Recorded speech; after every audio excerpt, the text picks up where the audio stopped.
Hey guys, welcome back to my channel. Today we are going to be talking about the new Anastasia Beverly Hills Prism palette. Yes girl, I'm over the top today because I'm so excited that I was able to get my hands on this, and hot as balls for this. Like, it is too hot for this. So without further ado, let's get started. A little bit about it, because I know there was like a lot of controversy about like the, what was that one called, the Subculture palette, and I never got my no, take that back. I got my hands on it, I hated it, I took it back. So I don't have it. I actually can't compare it. I wish I did have it, that way I could show you side by side, but I did use it. I tried using it. I didn't like it. There was so much fallout like on my face.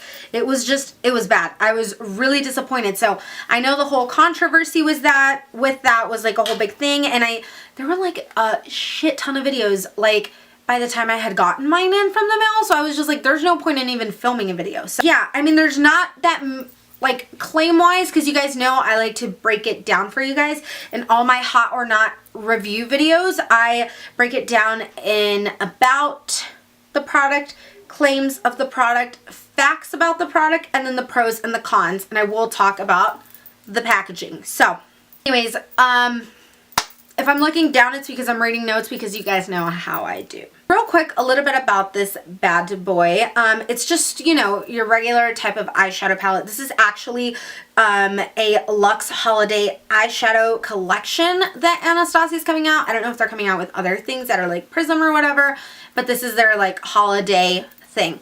Why it's coming out in October before Halloween, I don't understand. Like, I see all these people with these holiday stuff, and I'm like, can we at least get through Halloween, and then we can talk about the holidays? Okay. Claims wise, there's not really a claim because, you know, they're eyeshadows, but it does say that in these 14 shades, you're supposed to get ultra matte, duochrome, metallic finishes, and like no fallout. So that's kind of the claims for the palette. Real quick, this retails for $42. I believe it is available at Ulta and Sephora already. If not, I will leave that link down below just because my phone is dead.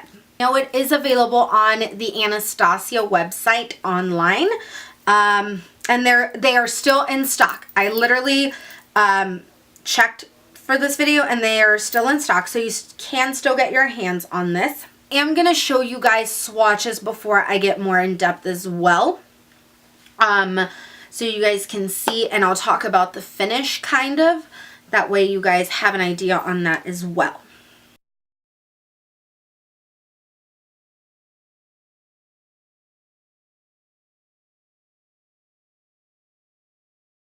A duochrome white gold with pink reflect is a ultra matte coral pink, is an ultra matte nude orchid, is a metallic warm bronze, is a metallic midnight violet with red reflect,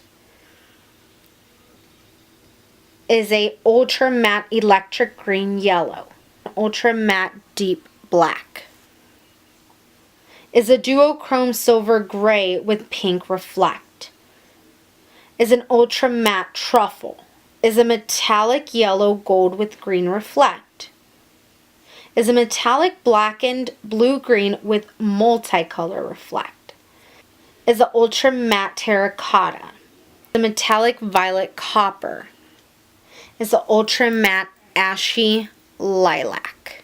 This is the beauty inside. Like all Anastasia palettes, you get a mirror in here, and then your palette, and it does come with a duo-ended brush. Your standard one, it will never live in here. Mine's never do, but yeah. So real quick, get, you know, 14 shades, and what I like about it is you get multiple, like, this is kind of one of those palettes, I don't know what category to kind of throw it in, because it's not really a neutrals palette. Well, I guess it can be, but it's not like a weird palette either. Just because it has this color here doesn't make it weird, or like, you know what I mean? Like, it's not like an electric palette or something. I don't know. I feel like it's kind of a little bit of both worlds. So some of the pros, I do like this palette. Let me just go ahead and say that. I do like this palette. I like that there's no fallout. And I'm not no fallout. But I think the only ones that I've experienced like fallout was with Eden and a tad bit of Unity. A tad bit. Not too much. Not something that like I need to complain about.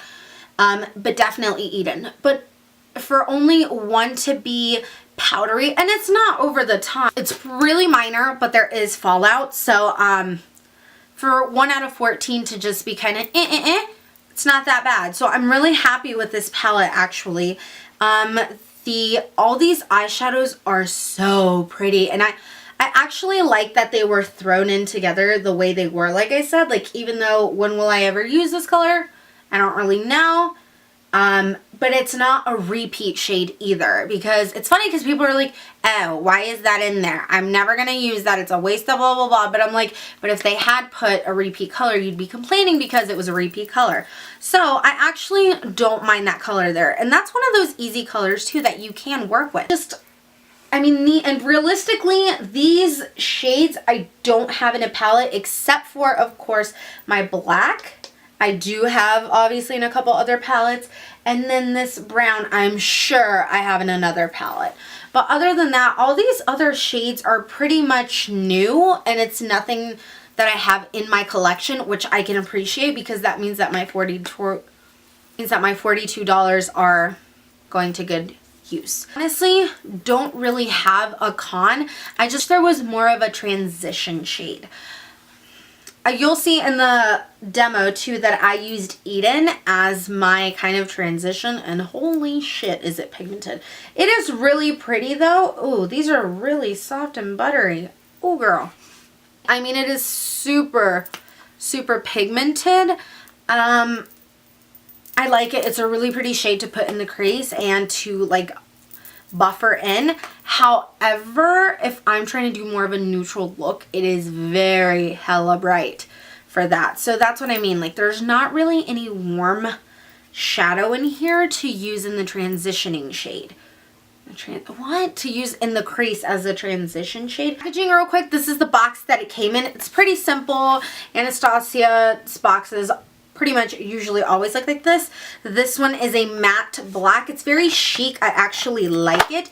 And then the actual palette itself has the modern Renaissance feel. It's that type of anyways, yeah, that concludes this video. Like I said, let me know down below if you guys want to see any makeup tutorials using that palette. I will be happy to do some for you, which I think I am. But anyways, you guys so much for watching. Don't forget to give me a thumbs up, subscribe, and I will catch you guys in my next video. Bye!